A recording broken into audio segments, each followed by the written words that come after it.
We have here our sample problem for mean, median, and mode.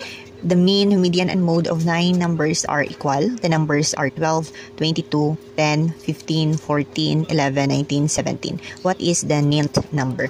A, 15, B, 18, C, 12, or D, 14. The first thing that we are going to do is i-arrange natin ang numbers natin from least to greatest. So, that would be 10, 11, 12. So 12. Next is 14.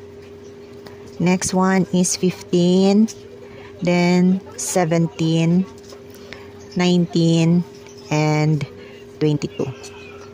If we are going to find our median first, we all know na yung median natin ay makikita sa pinaka-center ng ating given numbers. So, kapag we have 9 numbers, yung median natin ay nasa 5th numbers. So, 1, 2, 3, 4, 5. So, we have here 15. Hindi natin alam if ito yung magiging median natin, 15 or before ng 15 natin. So, we have two possibilities na yung median natin ay before the 15 or ito yung 15.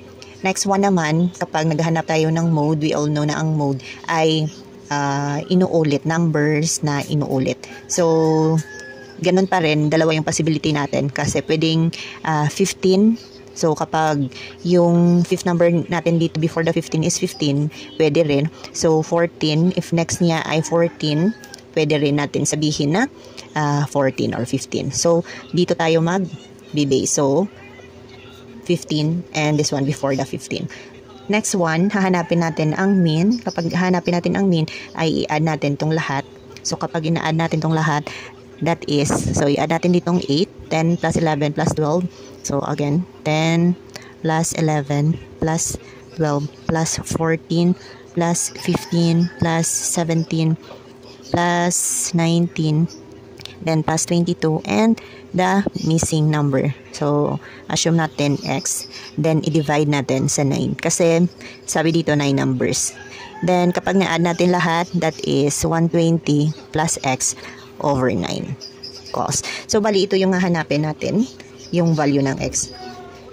So, let us say na yung x natin, dito tayo magbe-base. Let us say na ito yung 5th number natin. 15, that is 135, kasi plus 15 na tayo dito, 135 over 9 is 15. Okay, so we have here 15. Next one, itry naman natin ang 14. 120 plus 14 over 9, that is 134 divided by 9.